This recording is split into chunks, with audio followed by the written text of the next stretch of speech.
Hello, good evening, everybody. How are we all doing? I'm Martin, obviously, as you all know, and I'm joined by William and Will. Gents, how are we? All good, mate. All right, guys. William, mate, you've not been on in a while. How you doing? Aye, all good, mate. Aye, just been kept busy with work, so I've not been about as much as I would like to have been, but I'm back. I don't know why I said that so enthusiastically there. I think it's just because I've been missing you. No Um, way. but listen, thank you everybody for tuning in. This is a wee impromptu. This wasn't planned or anything, but I thought, look, we've signed a player, we're linked to another, we've sold a player, so why not come on and have a wee chat about it? Eh? Why not do that? So obviously we are live on YouTube and Facebook. So please do like, subscribe, and share everywhere you possibly can. That would be very much appreciated. We had an interview earlier with Sam from the United People podcast as well. That's available for our members on Patreon in audio form, and of course for YouTube members in video form. I'll do a wee bit of advertising later on. Let's just get on with the chat because I know that's what you are all here for. Everybody, as usual, in the comments, please get your comments in and I shall try and read them out. Right, so we shall start, guys, with a sale, the first sale for a wee while. Bakuna, I don't think it was much of a surprise. The guy had potential. I thought he was a decent player, but he just never really. I don't know if it's fair to say never got the chance, but it just never worked for him at Rangers. Just not every signing's going to work, and this one just didn't work. I mean, he's obviously got talent, and he can pick a pass. You can see he can pick a pass. I mean, he's definitely got the ability, but for some reason it just didn't work. So, I mean, I don't know. We maybe saw something that Huddersfield did and took a chance on him, and Birmingham City's maybe see something that we haven't. They've taken a chance on him, so it's a body off the wage bill. I believe there is a fee involved. I don't know how much of the fee we'll see because there's all sorts of. I think there's all sorts of tie-ins with when we signed him from Huddersfield for nothing. There was all sorts of clauses in appearances and this and that and the next thing. Whether there was a sell-on clause, but I don't think we're going to get an awful lot of the money. But at the end of the day, it's somebody off the wage bill. Wish him all the best down in the Midlands, and we move on. I know it's one of those ones, William. It's a kind of sad to see him go in a way, and then like 80% of me's like, yeah, we had to get him off the wage bill. He wasn't getting games, but like I says to Wolf, there was definitely potential. There was definitely a player in there.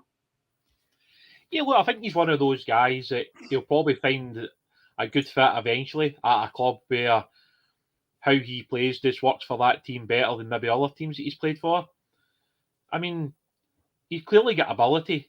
He seemed to have a decent eye for a pass at times, but it became quite clear quite quickly that even though he'd been signed in the summer, that the manager wasn't really going to use him as a first team player. So it kind of looked as though you thought he could go in the January, and then obviously when Steven Gerrard left and Gio came in, Gio's obviously used him sparingly as well. So it's probably best for all parties. He's probably going to go to Birmingham. He's probably going to get more minutes than he was getting here. So, yeah, look, it makes a lot of sense, doesn't it, to move him on? And if Rangers can, free up whatever wages that he was earning to use on somebody else who might actually be active in the first team, then that's the most important thing. I know, and Wolf, for hearing obviously a report, I think it was obviously David Edgar that came out and says, look, 400k plus add-ons. If that is the case, to get that for somebody who we got on a free and hasn't really played, it's not bad business. Yeah, but as I said, Martin, I believe there's all sorts of tie-ins with the original deal from Huddersfield, so I think a lot of that will go to them.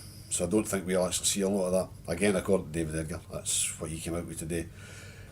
So it's probably just a nominal fee we've got for him, but we've got to also consider he'd been on a few quid, so that's a few quid off the wage bill, as William says. We can maybe use that to either bring in somebody that can improve the team, or put it towards a contract extension for somebody, because we're still in a position that we need to extend some of these guys that have only got a year or 18 months left, because doesn't seem to be a lot of movement on that scope, and we don't want to be and I know there's going to be a lot of changes in the summer in the squad, but we don't want the big players, if you like, to be getting into the last year of their contract at the start of next season, because that diminishes their value considerably in the current market. Well, yeah, look, Robert Meany. If it's 400k, use it for Suter. Yeah, you never know. That could be a really good point. Right, so William, that's Bakuna away. I would imagine that the club would want to get rid of at least one or two more. At least, do you see it happening? Well, I suppose it all comes down to, is there clubs out there that want to sign the players? That's obviously the biggest issue.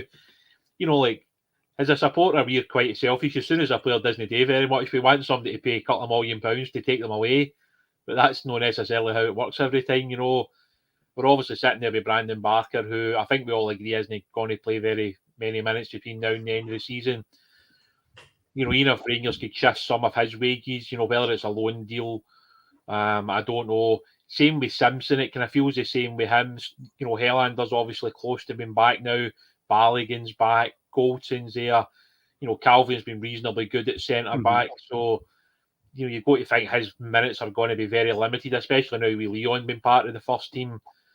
I think it's just one of those situations where Rangers will look to get the best deal possible. And as you've already pointed out, and Wolf said exactly the same thing, that, the more wages we can clear out, clearly the one guy that I think we would all like to move on, and it's no offence to Lundstrom, but, if the rumoured wages are true, then if you could clear Lundstrom, Simpson and Barker, I mean, I don't know what we're talking here, maybe like 45, 50 grand in wages. If that could get cleared out, that's potentially a couple of really good players that the club could go after, even if it is just a loan deal until the summer. And then obviously the summer gives you a bigger chance to sign players. The January window's always been hit and miss with us. We maybe did good business some years, other years we've not really did anything worthwhile at all. So, but yeah, if we could move one or two on to bring in some fresh faces, I think that's what Ross Wilson would love to do. Just a wee shout out for David Brand, who's just became a member on YouTube. Thank you very much, Davey. If you want to join as a member on YouTube or on Patreon, Patreon's audio, obviously the YouTube memberships are video. The links are down below. There's also the join button below the video. Please choose the tier that suits yourself. Please read them carefully and see what each one of them does. Now, that was the point, Wolf, that William made. The wages. That's obviously the big thing that we want to get rid of, or the wage bill.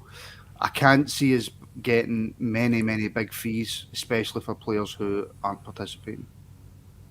No, for guys like we were talking about, like Barker, I don't think they're going to go for. We're going to get any money for them, but they'll be on.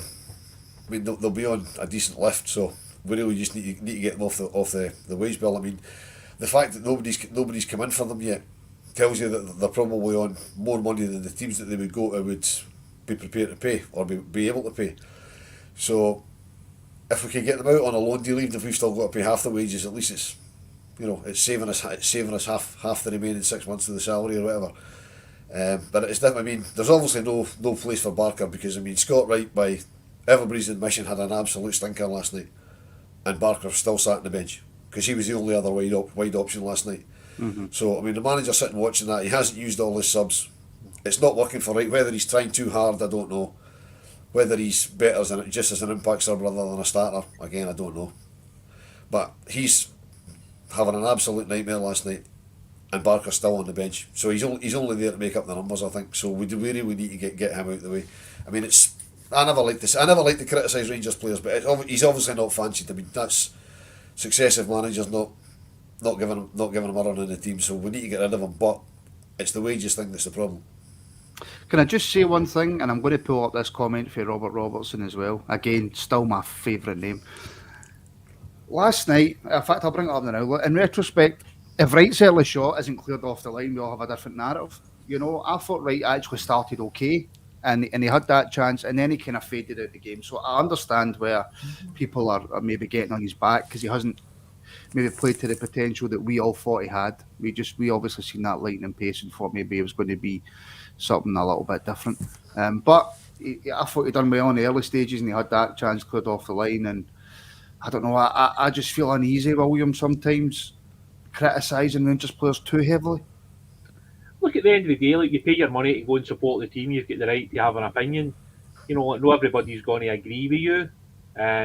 Some people will think you're talking nonsense, and look, that's Everybody thinks I talk nonsense. Right, but look, that's your opinion, though. And at the end of the day, like, when you look at social media, it can be very hit and miss. I think like some people didn't think that Sakala had a good game last night, and yet he was, given the man of the match. You'll have some people that maybe didn't think that Sands did very well. You might have some people that didn't think that Itten did very well. And yeah, again, that's what football's all about. It's all about opinions. I mean, last night, of course, it could have been different. If Scott's right shot ends up in the back of the net, it means that maybe Livingston have to come out a little bit more, and it means there's maybe a little bit more space in the pitch for us to play in. But the reality is, the ball didn't end up in the back of the net, and if it wasn't for the substitutes coming on the pitch, I don't know if we would have been able to, score the goal we did. And that maybe shows us like the shortcomings. I know we've got a few injuries at the moment. That's kind of spoken about in the last X amount of days on social media. Scott Wright isn't Ryan Kent. Cedric Itten is most definitely not Alfredo Morelos. So, yeah, when our best first team players are missing, it's noticeable. Scott Wright's a good player. He's a guy that is probably like an impact player off the bench. He's guys that in certain games can come on and make an impact and like hurt teams with his pace. But the reality is, when you're missing quality, it showed last night that we were missing extra pieces of quality. You've got obviously, if Kent hadn't been sent off, he would have played last night. If Aribo is back earlier for the African Cup of Nations, he starts. And it makes it a completely different game because you've got your best creative, technical players on the pitch. But the reality is we didn't. And I was in at the game, obviously, last night with my wee cousin. And the one thing I said to him before the game, I says, look, all that really matters like tonight because of the guys that are missing is winning. Yep. And I know it wasn't pretty. I know at times it was a real grind. Some people, like behind me, were criticising the two holding midfield players playing. But as Will's already pointed out, what does that say to John Lundstrom, who was supposed to be a box-to-box player? Yeah. Like, it's not like sort of Lundstrom's injured. Yeah. And he's supposed to be probably the most attacking out of Kamara, Sands and Lundstrom. But he doesn't even come on the pitch last night. And obviously Gio would rather go with two holding midfield players than he would be playing Lundstrom. So yet again, is that another sign that Gio doesn't particularly think that Lundstrom's up to the battle either? So I think there's wee signals last night that you probably saw that some guys' Rangers careers are done. But as Wolf already pointed out, it's easy for us to sit here and say, let's just get Lundstrom out the door, get Barker out the door. But it's most definitely not as easy as that because of the wages that Rangers are paying some players. No, that's completely true. Look, Grow Scotland, can we take time to mention Alex Lowry? We are going to mention Alex Lowry later on. We're going to talk about the transfers first because the man to my right, was it right? I can't tell with a screen. The man sitting next to me, that way, knows more about the B team than anybody on this planet, even including the B team coaches. He knows more. So that might be a bit of a stretch. So we're going to discuss that a wee bit later. But Wilf, we have made a signing today, albeit a loan signing. But Amad Diallo has came on loan from Manchester United. What's your thoughts? It's a serious punt. I mean, the boy's 19-year-old, Ivory Coast international, 4 caps, I believe, for Ivory Coast. Can't wait to see the Ivory Coast flags in with the Union Bears. I should have put one in the title. That'll get them all talking because we know how that other lot like putting Ivory Coast flags on their social medias. You know what I mean? I don't really know that much about the guy. I don't pay attention to anything other than Rangers really. But I mean, Manchester United have signed him a year ago for a deal that's worth something like €37 million if it all goes the way it's supposed to go. I mean, that's a lot of money for a guy of that age. So they obviously really fancy him. I mean, it's very telling as well that it's been put out on all the announcements that it's a straight loan deal. So there's no options to buy. There's none of that sort. Which we couldn't afford them with that money anyway. But there's none of that. So it's an exciting signing. And as I say, Man United are paying that sort of money for a player, then he should be good. And nobody mention Harry Maguire in the comments, please. William, like I say, I'll be honest with you. See, until today, I'd never heard of the guy. Right, I'm not going to lie to you. I think, like obviously, I'd read about the transfer at the time because clearly when somebody pays, I think it was like £19 million up front they paid for him, plus all these additional add-ons that can take up to what Wolf was saying, which was like 37, 38 million. If somebody pays that for an 18-year-old who at that point hadn't played that many games for Atalanta, it's certainly kind of, you notice these things. I know it's not a Rangers transfer, but you pick up on transfers like that just because of the amount of money involved. I'm not going to sit here and say I know a huge amount about him. I've did what most people have probably did today, which is try to find clips of games that he's played in, have a look at him, see what he's going to bring to the team. But at the end of the day, we've had, guys that have won World Cups at Rangers, we've had guys that have won Champions League winners' medals who have failed to hit the road here at Rangers, so it wouldn't be the first time. So it'll be interesting to see how the kid does. I think the one thing that really stood out was his directness, and he's got a lot of pace. So yeah, like especially at Ibrox on the bigger pitch, it'll be great to have him. And I think from what people have noticed so far with Gio is we do like to counter attack at times. So having that extra pace with Ken and Aribo and potentially Diallo, etc. It'll be interesting over the coming weeks to see how we utilise him. Because I see he's been given the number 9 jersey, which is quite a kind of strange one for a wide player. You don't really see that too often, but I don't know what like I don't know if the numbers are quite as important as they used to be to us older football fans, But I'm excited to see, what he's got to offer. But at the end of the day, he'll be judged in a Rangers jersey, and that's how it should be. And I know people will talk about the fee it's been played, but at the end of the day, if he doesn't produce in a Rangers jersey, he's going to get moaned at just like everybody else gets moaned at. So you better get used to that pretty quickly, and that's just how it is as a Rangers player. We expect you to hit the ground running, especially when it's a short loan, and we expect big things.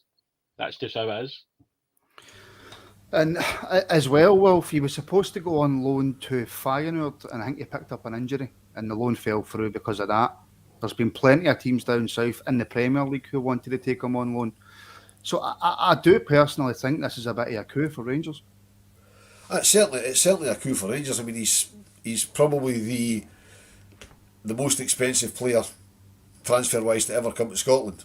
I mean, I know there's other players that have left Scotland and gone on to, be sold for silly money like Van Dijk and stuff. He left here, went to Southampton, and then ended up going for whatever telephone numbers he went for. But I think this lad's the most expensive transfer to actually come to Scotland to play for a Scottish team, if that makes any sense. Yeah. So he must have something about him. I mean, he's only 19, so he is going to be quite raw. Man United aren't daft. They'll obviously watch what our academy do. They'll be well aware of what Rangers as a club do, the sort of things that we're doing with young players. And because they had other options, they've obviously chose to put him up here, because the boy would probably just go where he was told to go. So I mean, I believe Crystal Palace is one of the teams that was looking at him. So they're sending him up to us rather than to Palace. And I mean, they could stick him to Palace. He could play against their rivals, not against them, all that sort of stuff. So they've obviously seen something happening at Rangers that they like the look of, which could be quite good going forward as well. If there's other players that they're wanting to put our way. Good point here by our good friend Michael. Michael, how are you? And I actually mean it when I say it, JD Disney, because he's just not a very nice man. The English market is totally inflated, and some might say unsustainable. That doesn't say the boy doesn't have something, maybe reflects our financial situation more than anything. Now, William, I understand that in England, players cost an absolute fortune, but they didn't get them for England. They got them for Atalanta in Italy. And for what I've seen, the boy's got electric pace, and he's got a phenomenal touch, and his dribbling's phenomenal. And it's the dribbling part for me, because up here, I kind of feel that's what our wingers need. They need to know how to beat a man, because defences are so packed. Yeah, I mean, it's a very fair point, and I don't think anybody would criticise you. Obviously back in the day when you had a winger, the one thing you wanted your winger to do was to take guys on and get the ball in the box. That was the kind of bare minimum.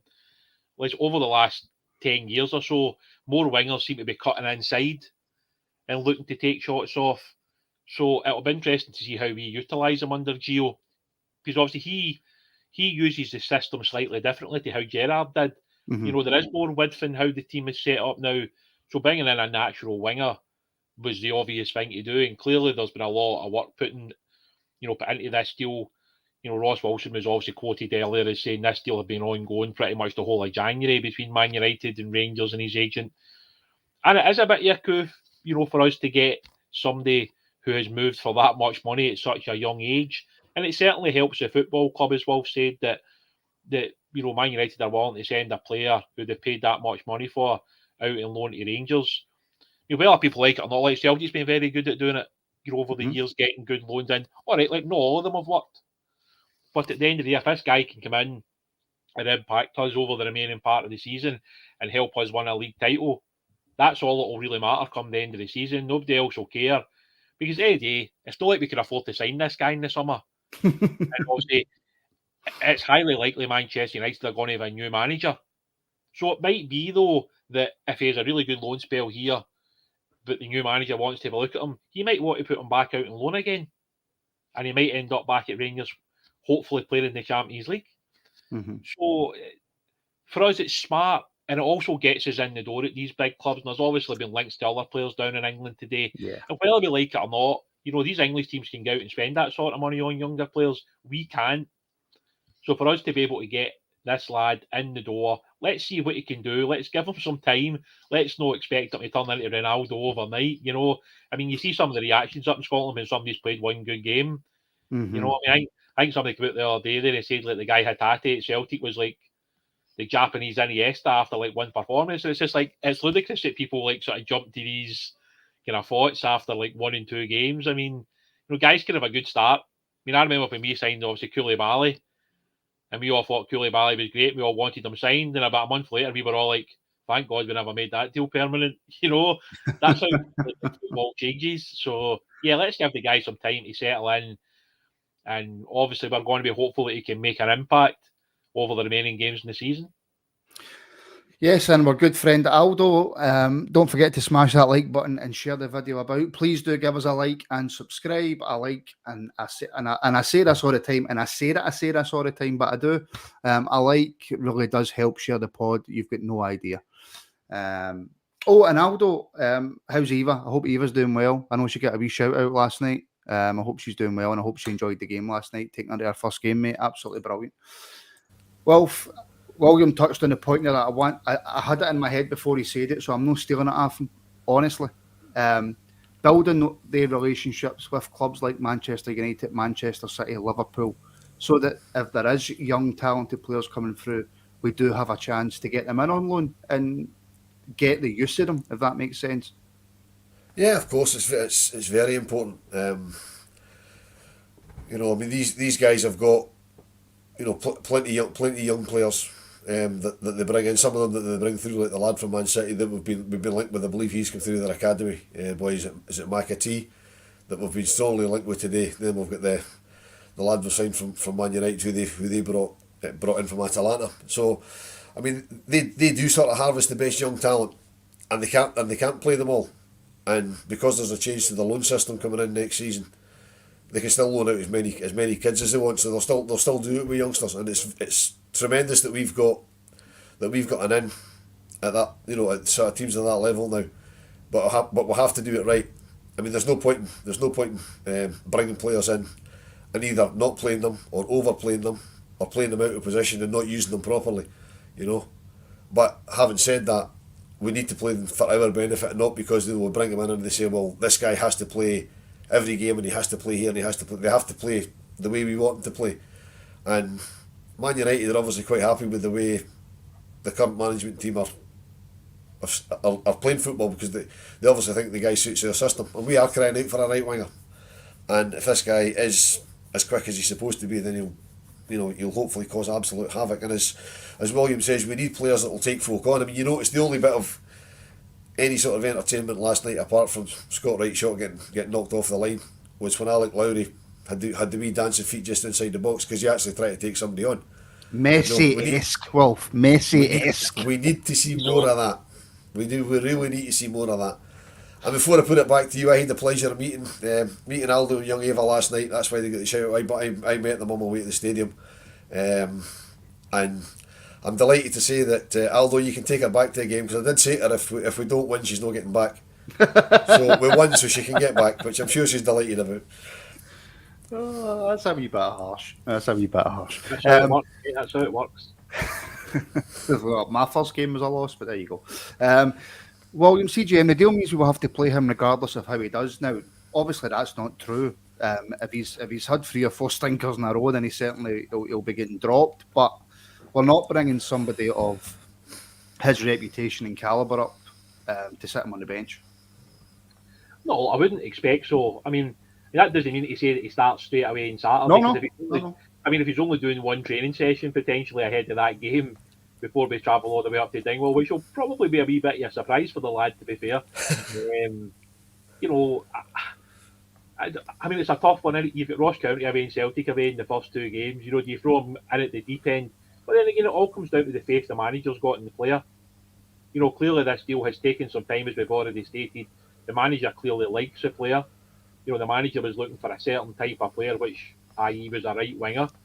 This kid's obviously going to come in and play in that position.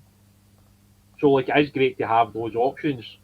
If he starts on Saturday and does well, do you play him in the Celtic game? I would imagine so.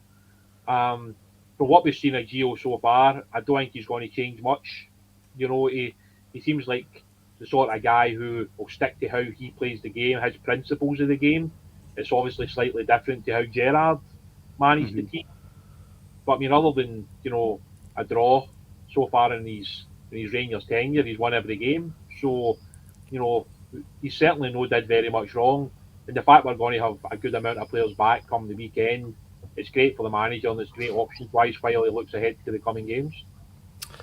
I just wanted to bring up a wee comment here, and I'm not bringing this up for any self-gratification or anything, but Ian Docherty, Martin, you were spot on about Lowry, great wee player.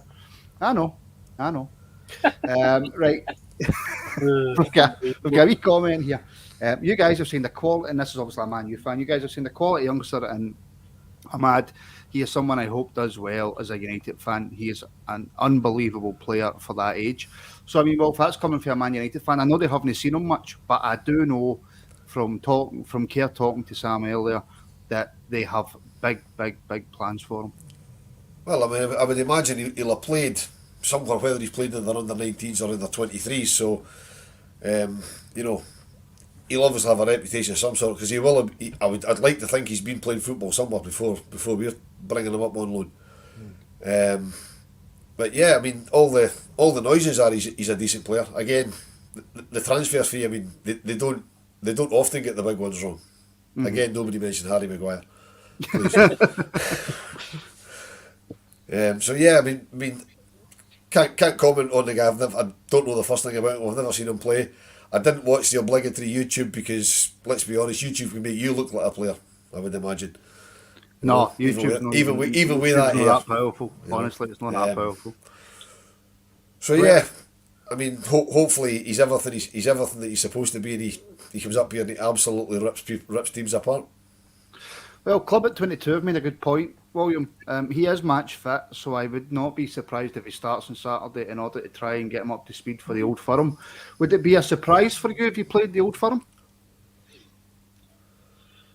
I mean, it's a big ask, isn't it? I mean, like, the reality is, it's, you know, if that was his first game for Rangers, you know, like, say for instance he didn't actually start the game and, you know, the manager didn't bring him on, if you then put him in against Celtic on the Wednesday night. But then again, by doing that, you know, how much will Celtic know about the kid? You know, how much will the defenders know about playing against him? I mean, I'm just a supporter, I'm not the manager. The manager will know a hell of a lot more than I will. I do expect him to play some minutes against Ross County, whether that's from the start or it's off the bench. And it'll depend on what happens on Saturday as to how the manager might set the team up on Wednesday night. As I said earlier, I don't think Gio will change much. I think we'll play a very similar type of football. We'll look to be strong defensively. I think we'll look to counter-attack, and that's how we'll play at Celtic Park. But obviously at Ross County, we probably need to be the more aggressive team. We need to be in the front foot. We need to attack them. And the one thing Ross County have done recently is score goals. So it'll be an interesting game, you know, in terms of how do they come and play us. Because obviously at Ibrox earlier on this season, they actually came and had a bit of a go, which made it quite an open game. So it'll be interesting to see if they play the same way at home on Saturday. Can I just quickly address Chris Stewart? Get a Man United podcaster on for some chat. Unfortunately, Chris, I tried my best. There was none available for this time at night. But we did manage to get one earlier. And if you're a member on Patreon or a member on YouTube, then you can watch or listen to that interview with Sam from... it's totally went out of my head. United players. So I can't... It's went out of my head. I'll take that same point to you, Wolf. I kind of agree with William. I think it depends on whether he gets any minutes or not against Ross County. But I would not be surprised with that performance against Livingston, because let's not forget, it wasn't the best performance. I understand we'll have Aribo back and Kent and stuff like that. But would you be surprised to see him start the Old Firm? As you boys have said, I would be surprised to see him start at the Chamber of Secrets if he doesn't feature on Saturday. I wouldn't be surprised to see him start on Saturday, because there'll be a lot of changes to the team from last night. I mean, you got to remember as well, we 10 arguably first team regulars missing last night for a variety of different reasons, with Alfie being away and Ryan Kemp being suspended and with injuries and all sorts of stuff. So I wouldn't be surprised to see him starting Dingwall, but if he doesn't feature at all, I can't see any way he starts on Wednesday night, because that would be a serious gamble. I'm not saying it's a gamble that wouldn't pay off, but that would be a serious, and I don't think that's really in Van Bronckhorst's makeup. I think he's more likely to go across the city looking to keep the 0. I've been dying to get that one in for you. And then obviously try and hit them on the counter attack, because we're looking at we do like to do that sometimes.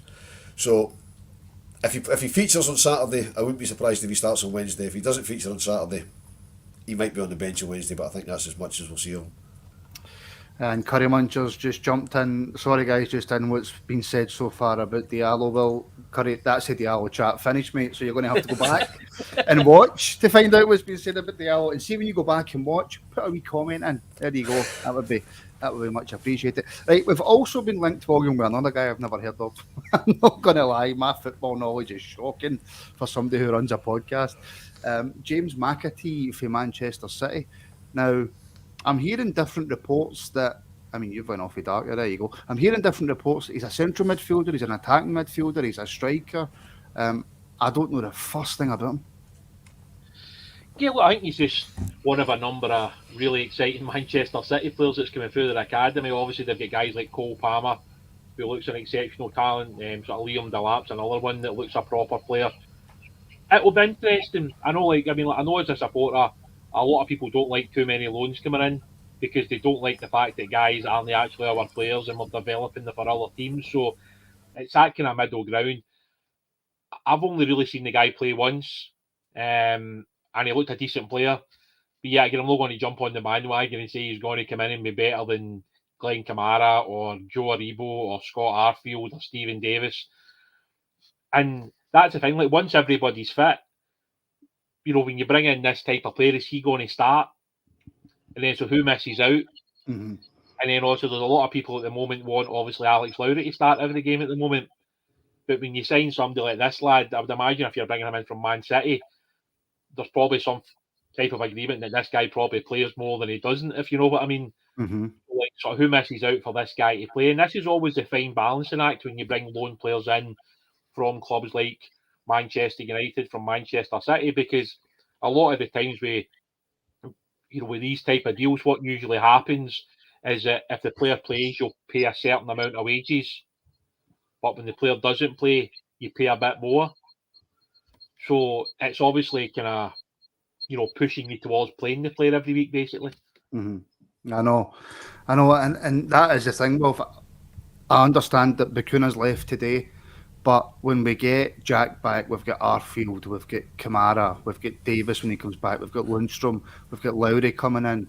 If we're bringing in this boy from Man City, that's another, from what I'm hearing anyway, that's another midfielder. Is that really where we need to be bringing somebody in? It depends what sort of midfielder he is, and like you, I don't know the first thing about him, but we need more drive from the midfield. We need more attacking midfielders. I mean, last night we were crying out until Arfield came on. Sorry, we were crying out for somebody from the midfield that can actually drive forward. We need somebody that can do that, and if this McAtee guy can do that, then fantastic. On the plus side, because they've changed the rules mid-season, which is a bit bizarre, and we've now got access to 5 subs in a game. You know, we can utilise a lot more bodies. I mean, the starting 11 is quite good. In fact, for starting 11, very good. But the strength on the bench is a bit in question sometimes, depending on who's all available. So if we can bring him in, he would certainly get game time, and it would be good to have a strong option on the bench to switch him over, whether you start him and take him off, or you bring him on for somebody, because when guys like Arthur's not getting any younger, so you really need to start managing these guys' minutes.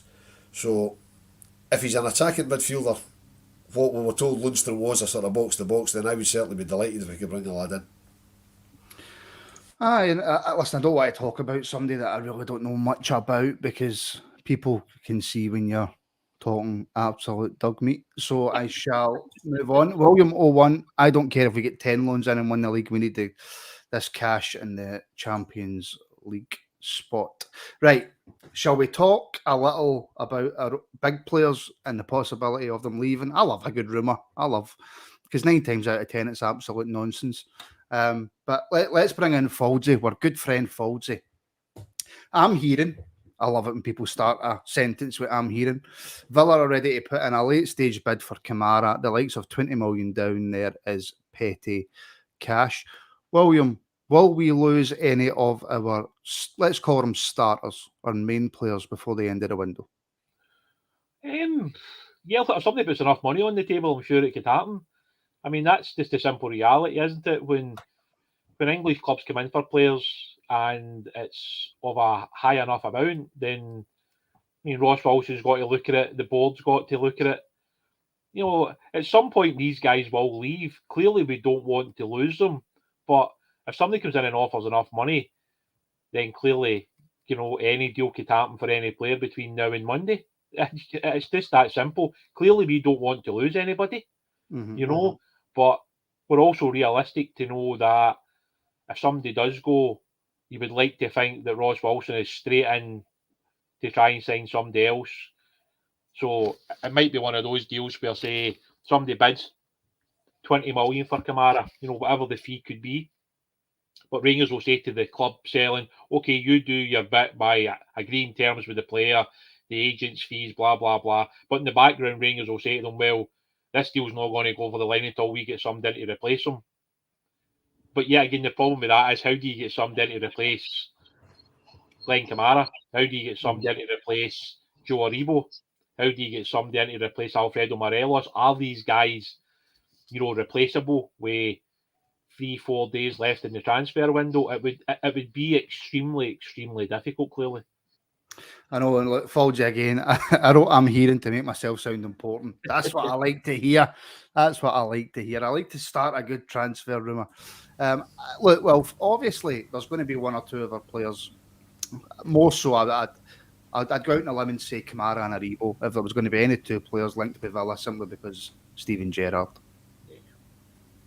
Yeah, and I don't think Kamara's the sort of player that Villa need. I mean, I don't really watch that much Aston Villa, but from what people are saying and from what I've heard through this window, I don't think Kamara's the sort of player that they'd be looking for.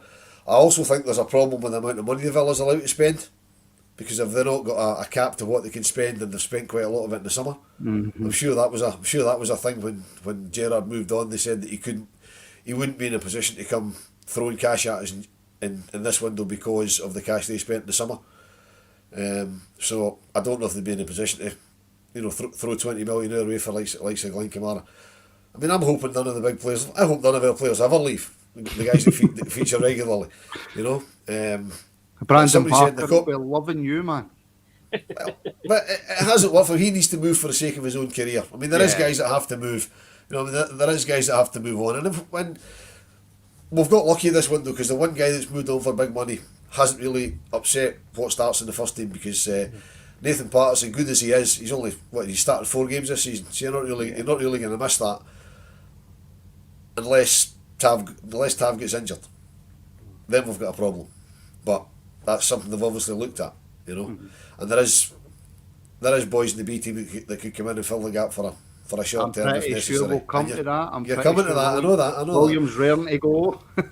So, but that I don't want to see any of our big players going. But if there is a late bid, I'm fairly sure that Ross Wilson has got stuff lined up in the background, as Williams says. You know, ready to go. He's got guys sitting waiting, saying like, because we might, it might come to Monday where somebody comes in that we've got a great chance of signing because they're not involved in like the Premiership squad or whatever. We get offered them, and it's a guy that'll come for a decent deal because he wants to play because the World Cup's on the horizon or something like that. So we don't know. We might end up saying, "Well, tell you what, look, we'll accept that offer for, let's just say, Glenn Kamara, just for the sake of saying a name, right? Because we've got this absolutely fantastic deal for somebody else to bring them in. You just don't know. You know, I mean, Monday night will be interesting. Very, very interesting. I think our scouts are missing a trick if they're not scouting in Japan, because clearly there's loads and loads of world-class players in Japan. I love a good comparison, William, right? But I don't normally like doing it on the pod. I like doing it off the pod because I'm usually wrong, right? But CGM makes a wee point here. Right. In this window, I would imagine he's talking about Kamara is more replaceable than Aribo. Would you go along with that? I think you would have to agree, yeah, because we've obviously added James Sands, who obviously kind of plays in roughly the same area of the pitch in terms of what he's going to do. Whether he's got the same attributes as Glenn, we've probably still not seen enough of James to say that. But I think it would certainly be a bigger blow to lose Joe Aribo. I don't think anybody would argue that. Because Joe this season, for me, has probably been our best player. Some of the stuff that Joe can do is just ridiculous, to be honest with you. I mean, that goal at Tynecastle, the touch out of there and the finish, that was sublime. You know, it's just, I mean, it's one of the best goals you'll see. It was a bit like the one for Defoe that he scored at Aribo. I think it was against, was it Livy, was it? He scored the goal against straight over the top. I mean, like Aribo's touch and finish against Hearts was sublime. Some of the stuff that Aribo does is just incredible. And I think like losing him would be extremely difficult to replace. Because at the end of the day, it's never easy to get a like-for-like replacement. You know, when players leave, I mean, we've lost Laudrup. How do you replace Laudrup? Kind of thing. How do you replace Gascoigne? How do you replace McCoy? It's never easy to replace. All right, man. Calm down. I knew you were going to do that. But look, I just think, like for me, I'm like Wolf. I don't want to lose any players right now. I think it's important that we keep our strongest squad together for the remaining part of this season. And come the summer, I think we're all honest about it. That, you know, come the summer, we are expecting quite a few players to leave because, you know, they're going to have 12 months on their contract, and it's probably the time for Rangers to cash in. And as I say to a lot of people privately, Scottish football kind of hits the wall at a point, because even you're playing the same team 4, 5, 6 times a season, I think for certain players they get to a point and they're like, yeah, I don't really fancy a fifth trip to Dingwall this season, or a fifth trip to Aberdeen. And it's no offence to anybody, it's just like down in England they play each other at home, you know, once, and that's it, like one home game, one away game, apart from the cup competitions. And a lot of the big clubs in England don't even use the cup competitions to play their best players, so that's where they get a buzz out of it. Whereas not be funny when you've already made a couple of trips to Dingwall in the league, and then you maybe draw them again in the cup, and then you draw them again in the next cup, and it can just become a bit boring for players. And I totally accept that's why some players will move on and want to play at a higher standard and potentially just want to be somewhere different. Foldsy, I can't read that comment out, buddy. And I've got a funny feeling that's what Wolf is laughing at. Oh, but yes, it is. I cannot read that comment out. It'll be demonetisation right away. Listen, Wolf, I agree with everything William said there. I think if we're on the final day when we don't have a chance to replace, if, for example, you know, we lost Kamara, Goldson, you know, Morelos, for example, I don't think any of them would hurt as much as losing Aribo. No, I don't think they would either. But what people seem to be overlooking is that we can get any kind of bid in for any player at the last minute of the window. We don't need to accept it. You know. But no, we don't. But I think if it's a certain amount, you kind of have to accept it. Yeah, a certain amount, it would be daft not to accept it. But I think Aribo at the moment would be virtually irreplaceable. Certainly at the last minute. I mean, Morelos, terrific player. We would miss his goals, Of course. but you know, you could bring somebody in that'll score you goals. I mean, I'd like to think with the added width we've got with today's signing, and hopefully we're Ryan Kent coming back from the suspension, and hopefully he stays fit. Hopefully that means that we'll be stretching teams a lot more, so there'll be a lot more goals in the midfield as well. You know, Yeah, and also if Big that's Itten, massive. We need that. you know, and if Big Itten gets chances off the bench or whatever, then there'll be a few crosses in his direction as well, which hopefully, you know what I mean. There's being able to use the whole width of the pitch should make loads and loads of space for players to score from all over the park, which is what we need. Yeah, we need goals. We need more goals from all over the team.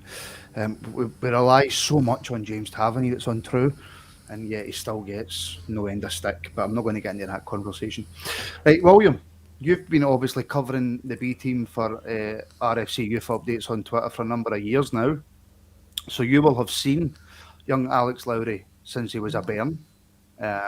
Did his performance last night and against Stirling Albion surprise you? Not particularly. Alex has got a certain arrogance about him when he plays football. At some point, you'll probably get to see Alex take a penalty and probably start thinking about taking heart failure the way that he runs up to take a penalty, because it's so nonchalant, it's untrue. But for some reason, the ball always seems to end up in the back of the net. But he's a proper talent. He's always one of those kids, a bit like Josh and Kai and a few others, that he's just always kind of stood out in terms of his qualities, his technical ability. At times, he maybe overdoes some of the things that he does, but yet again, he's still a young lad. But technically, Alex is a very good player. He certainly isn't afraid to do things on a football pitch that maybe some people wouldn't. He maybe tries to do tricks in some parts of the pitch that the manager probably doesn't want him to do. But that's just Alex. That's just the kind of player he is. It's been a real pleasure watching him, the last kind of 2-3 years in particular, because the progression is clear to see, and for him to now be part of the Rangers first team is, it's special. Let's be honest about it. We've been kind of banging on the door now for a while that we want to see more academy players making that step up. Obviously, Nathan did that under Steven Gerrard. Leon obviously was given an opportunity under Steven Gerrard, and it's continued under Gio now that he's signed his first team contract, which is amazing for Leon. It really is. For a kid that's only basically just turned 18, like this month, I think it was, he's going to be a really good player for Rangers as well. But it's never easy throwing in a young defender into a team, but he's got great people around him there, like Goldson and Helander and Balogun, who've got huge amounts of experience that I'm sure will help him, develop as a player. But just getting back to Alex, yeah, look, I don't know what you can teach Alex in terms of how he plays the game, because he's just got a kind of natural ability to do things that he does, a bit like Aribo. He's just the sort of player that's going to excite supporters. And Alex is the sort of kid, see if you were to throw him in against Celtic, he really wouldn't bother about it, because he's got that confidence that he could go there, and he would believe in his mind that he can go there and perform, because that's just the kind of kid he is. And it's amazing when you see the young guys make that step up into the first team. It's special. I know it's, I'm not his dad, obviously, by any stretch of the imagination, but it must be a special feeling for his family. All those years at the academy, all the amount of trips that his dad's had to drive him up to the training ground, drive him to all these different places. And then all of a sudden, your son starts a first team game for Rangers, and an important game, let's be honest about it. It was an important game last night. Alex starts, the manager showed huge faith in him, and I think it's great. Like some of the comments the last, whatever that's been, 16, 17, 18 hours, it's great. It's great to see people excited about, an academy player that's moving into the first team, because I think at the end of the day, that's what we all want. We all want to see more young, talented footballers who've come through the academy make it into our first team, because at the end of the day, it saves us a lot of money on transfer fees. And at the end of the day, with somebody like Alex, if he's given a new contract, he's still going to be one of the lower earners within the first team group. But the better he does and the more performances he puts in like that, it means that potentially in 12 months' time, he's going to get another contract, a bit like what's happened to many other players over the last few years. I know, and look, CGM, I love Alex Lowry already. Lowry is a baller, simple as that. Well, that's pretty much what all the comments say. He's certainly made an impression on the Rangers supporters already. Yeah, he certainly has. I mean, I've seen him a few times. Obviously, not as much as William over the years. He's definitely got the ability. My concern, as I said the other week on the pod, is that he's not strong enough playing against seasoned pros like what Livingston have got, and he got knocked off the ball a few times last night. But that's understandable for a young lad, the 18-year-old. But it didn't bother him. He just got up and went again, and he beat them. I mean, as I was saying before we went live, the only kind of bit of excitement really towards the end of the first half was when he did his dancing feet just inside the box. Yeah, And I mean, he was faced with 3 or 4 giant defenders, and he just went, "I'm just going to go past them," and he just went past them. He's an absolutely phenomenal talent, and as a few people are saying in the comments, he can be whatever he wants to be. He can the absolute sky's the absolute limit for him. The absolute limit for him. And hopefully that's with Rangers for as long as possible. Let's be realistic. He's not going to stay with us the rest of his career. It would be very nice if he did. Very, very nice if he did. But I doubt that'll happen. But we just need to enjoy him while we've got him. But we also have to manage his minutes at the moment because we don't want to. You don't want to burn them out. You don't want to risk overplaying them because that happens quite a lot with young players as well. do you know, in a funny way, see the Old Firm game, it might actually be easier for him than playing against a Livingston or Ross County, where there is probably more, I don't like the term, but hammer throws, for a lack of a better term. Big point would be Graham, William. Lowry has shown other lads that you can make it to the first team. Yeah, look, and this has been one of the biggest things for me. I mean, at times I was quite critical of Steven Gerrard in terms of one of the first things that he spoke about was, like progression players into the first team. In reality, only Nathan Patterson was the one. I mean, like Ross McCrory had already been given a slight opportunity clearly before Steven had come in, and then that obviously soured quite quickly and etc. He ended up moving to Aberdeen. Steven obviously went with kind of tried and trusted guys, and that was how he managed, which is fair enough. I have no issue with that. But I think when you make a statement that you're looking to progress young players into the first team, it's important that you do it. Gio's probably already done more already than what Steven Gerrard did by putting faith in Alex Lowry to start that game. Mm-hmm. And I think that does say a lot. I think Gio, because of, where he's coached in Holland, they're more willing to progress young players into the first team. Dave Voss obviously comes from an academy background, so that obviously helps. You've got Zeb Jacobs that's now come into the academy. I saw him recently at one of the games, and I watched his interview on Rangers TV, and he speaks really well. He seems like an interesting character. I think he's only like 26, so for him to kind of be like a kind of head of development at 26 is, it's not normal really. You tend to find guys play football at a level and then they come into that kind of role. But with him, he's obviously been very young when he's took over his role in Belgium, and now he's came to Rangers. But clearly, another one a bit like Cameron Campbell, who was highly thought of by Michael Beale and Ross Wilson, etc. And that's why he's now in the position that he's in. What's exciting for me personally is that Alex comes in last night and doesn't look out of place. To me, that's the most important thing out of anything. Because I think as one of the guys commented previously, it's no easy to throw somebody in at Ibrox or Parkhead when there's 50, 60,000 people. Because let's be honest about it, a bad passing, you can hear the moaning in the background. It doesn't take much for things to start kind of growing within the game. And it must be tough for some young players when things aren't exactly going for you. And I think that's the one thing with Alex. He's never going to lack confidence, Alex.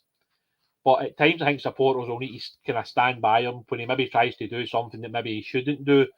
By trying to maybe nutmeg somebody in the middle of the pitch, you might lose the ball and somebody goes up the park and scores. But Alex will try that again 10 minutes later. Mm-hmm. And he'll try it again in the next game and the game after that, because that's the kind of lad he is. He's not scared to show his ability. And as some of the comments, I mean, like, also reading some of the comments as I'm kind of talking away here, and it's great to see people passionate about, like young players making it at the first team, because I felt that way for a few years. And as I continue to say, there is talent coming through. It's just up to the manager to give them that opportunity to shine in the first team, and Alex just took his. He has, but Folsey makes a great point. Look, the boy Lowry is a good prospect, but let's not pile pressure on him. That's massive. We really can't do that, even though I just compared him to Messi, but it was a joke. Not sure I'd play him at Celtic Park just yet. I think the game is going to be fireworks. Is that probably one of the biggest challenges that Gio's got in terms of when you bring through somebody from the youth team, even if they start off like a train, you still have to manage them properly? Yeah, but that's true. That's true for anybody that comes into the team. You know, I mean, I'm sure that ideally he wouldn't have wanted to start James Sands at Pittodrie, but he really didn't have a lot of choice with the bodies he had available. You know, so he had to throw him in, and again he wasn't scared to put to bring Alex on for his debut. You know what I mean? So you've got to manage him, but as you said yourself minutes ago, he would go into a game at Parkhead. It's not it's not that other thing that they said there. It's Parkhead, the place is called. It's not that CP thing. It's not just, we don't call it that at all. You know, he would go into it with no fear. Mm-hmm. You know, and as William says as well, the good thing that he does, if he tries something that doesn't work, he tries it again, and he tries it again, and it'll come off. And he knows he'll be allowed to do that, because Ryan Kent does that all the time. You know, Ryan Kent tries to beat a man, doesn't happen, keeps going, and you know, he gets praised for doing it, doesn't get stick. So that'll probably give Alex a bit of encouragement as well, because he knows that he's just doing exactly the same as he is. You know, but I think, yeah, you've got to manage his minutes, but I don't expect him to play across in the East End because of the bodies that we've got back. We've got to go with experienced heads. Wouldn't surprise me if he's on the bench, and if we need to bring him on, we'll bring him on. But I don't expect him to start. But again, that depends on the bodies we've got available come Wednesday tea time. I know. I just think in terms of the overall play. Listen, I know that a lot of Old Firm games can be 100 mile an hour and there's challenges galore. But see, 9 times out of 10 with Old Firm, see after that initial 20 minutes, the game settles down and you've got so much space. And I just think space is something that he would love and excel in. And I really think William, that it would help him. Yeah, well, I think as I said before, I mean, like, if Alex was to start against Celtic, he certainly wouldn't be concerned about it. If anything, that would be a buzz for Alex, and he would want to show the 58,000 Celtic fans that's inside that stadium who the best player on the pitch is, because he would believe that he's the best player on the pitch, because that's the kind of kid he is. Which is phenomenal, William. It's brilliant. I mean, that's the thing. Like, there's some players that might struggle in that environment, but Alex isn't one of them, in my honest opinion. I genuinely think that would be the sort of game he would love to play in. Whether the manager picks him is clearly a completely different point of view. You know what I mean? I'm not the manager here. I'm just speaking for my experience of watching Alex. But if the manager starts him on Saturday against Ross County and Alex is a good game, it then becomes a massive call to drop him. You know what I mean? And this is the problem that you have as a manager, because sometimes when you put a young player into the team and he does that well, it's then hard to drop. I mean, look, Nathan Patterson's had to play against Celtic, and he did a really good job, you know. And in Europe. Aye, mate, of course, absolutely. And this is what people have to remember. If Van Bronckhorst thinks our best chance of winning that game is starting Alex Lowry, then he'll play the kid. You know, because let's be honest about it, it would have been easy not to play Alex last night. It would have been easy to maybe tweak the shape a wee bit and not necessarily start Alex in that game. But he did so well in the cup game that he started him. And he did well, Alex, last night. And as Wolf pointed out, that wee run in the first half was brilliant. It was absolutely brilliant. And if any defender puts his leg in there, it's a penalty. And that's why the defenders were petrified to get too close to him. And the thing with Alex is that when he gets the ball, his focus is always to go forward. He always wants to be the aggressor. He wants to get in the front foot and have a go. And you can't really sort of take that away from his game. So it's important when you play him that you allow him to play his game. He doesn't really want to be dropping too deep for the ball. He wants to be in the top part of the pitch where he can make that killer pass, where he can be the creative spark, where he's able to score goals, as we've already seen in the cup game. So yeah, look, I'm looking forward to Saturday first and foremost. I want to see if he starts again, especially with potentially Arfield and Jack and Aribo and Kent being available. That will be a big decision for the manager, but I really wouldn't be surprised if Alex does keep his place in the team. On the flip side of the coin, Wolf, Michael's put a good comment in that I will get your opinion on. And William, you can jump in on this as well because I know you'll have something to say about it. What about Kelly? 6 months ago, we were pretty upbeat about him. Obviously, look, Stephen Kelly didn't really get a chance in the first team. He's now down at Salford. I don't know how he's doing, but Michael's question, what about him? I think he's one of these players that's got age has got the better of him. He hasn't broke into the first team by the time he's 19, 20. Because of the talent that we've got in there. There's no doubt in Stephen Kelly's talent, but he's not made it into the first team. And once you get to 20, you can't play in the B team anymore. And there isn't a reserve league. I go on about this all the time. There's not a reserve league. There's not a 23s league. So he's got to go somewhere to play football. You know, I mean, fair play to the kid. He obviously wants to be playing games of football because he could probably just stay at Rangers and train and try and get involved and maybe feature on the bench occasionally here and there. You know, but that's the problem. There's going to be a lot of players like that. I mean, we're quite fortunate. I think that a lot of guys in the B team are sort of 17, 18, 19 year olds, so we've got 2 or 3 years out of them before we'll have to make the decision what we actually have to do. Because when they get to 20, there's nowhere else to go other than the first team or out on loan, and that's a problem with the way Scottish football's built at the moment. Yeah, there's no point in trying to ask for reform or stuff to get looked at because that's never going to happen. It just never really seemed to work for Stephen Kelly, William. Is that fair? I mean, I thought he did well in the pre-season games. I mean, I think that was one thing for me, but obviously the manager then went out and signed Bakuna. Obviously Lundstrom had been signed by that point as well, so he dropped even further down the pecking order by that point. And I think obviously like the one thing that's been clear is that when Gio came in, sending him out on loan just made the most sense. Stephen, like regardless of whether it's at Rangers or somewhere else, Stephen will go on to have a good career because he's a good footballer, quite simply. And I've said that from the outset with Stephen. Stephen's probably still one of the most gifted players I've seen come through the academy, you know. And he's maybe just been unlucky at a time where we were desperate, to win, that league title, that he maybe would have played minutes, maybe under another manager, or if we had already won a league title in Steven Gerrard's first season. There's so many things that happen in a football career that maybe it can just be luck sometimes. Mm-hmm. And you end up making an appearance and then like you do so well that you don't drop out of the team. Stephen's maybe been slightly unfortunate that he's maybe just not had that break at the right time. Whereas for Alex has had this break at the right time. Players been away in international duty, players been suspended, players been out injured, has given Alex that opportunity and he's taken it with both hands. Stephen's maybe just not had that wee bit of luck, but I've no doubt, and I'll say it 100 times again, Stephen will go on to have a really good career because he's a really good footballer. Yeah. Does that Route 66 sign look like a crown in my head? Yeah. Does it? Right, I'll need to maybe do something about that. Thanks very much, Mary, for letting me know. I've got a big favour to ask everybody watching. Right, last night, in fact, there's been a couple of times now in the comments, people have said that Jamie Duff's a far better host than me, and he should be hosting all the time. Right now, he asked everybody, and I'm being serious. Go back and check the comments. People are saying it. So, people in the comments just now, either Martin or Jamie, for who's your favourite host, please pick me. And also, he asked people to like the pod last night, and I think it's on like 239.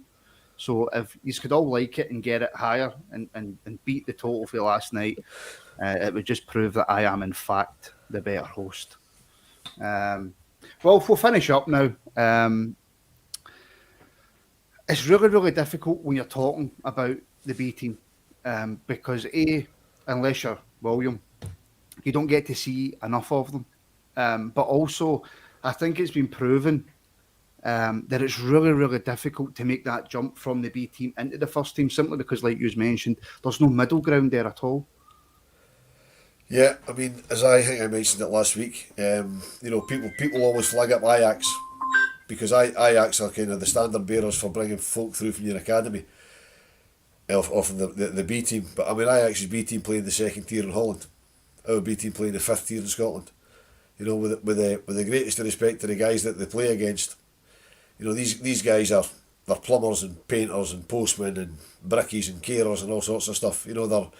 They're not full-time professional footballers. Whereas you bring them into even the Scottish Premiership, it's all full-time professional footballers.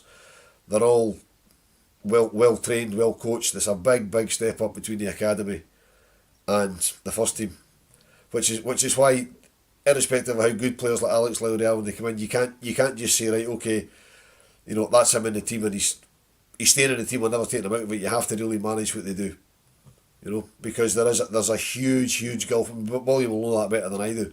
There's a huge gulf in the opposition that they're playing. There's guys in the B team who've got oodles and oodles of talent, but they're nowhere near ready for the step up yet because of the physicality aspect of it. Because in the B team, in the lower league, they are playing against grown men.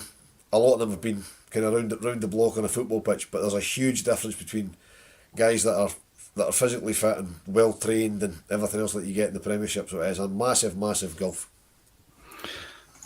Right. Now I've been called many things in my time, right? Many things. The only thing is Martin's fringe makes him look like Jim Carrey in Dumb and Dumber. That's harsh, man. Although I wouldn't mind. Like Jim Carrey's a good guy, mate. I would take that as a compliment. I wouldn't mind his money.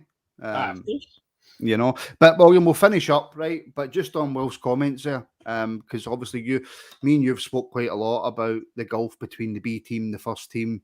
That now obviously the B team are playing in the Lowland League, so it's a bit better exposure for them to kind of first team players and stuff like that. But would you go along with what Will said? Yeah, 100%. And like the biggest problem now that like COVID's hit and some teams have kind of cut their reserve team.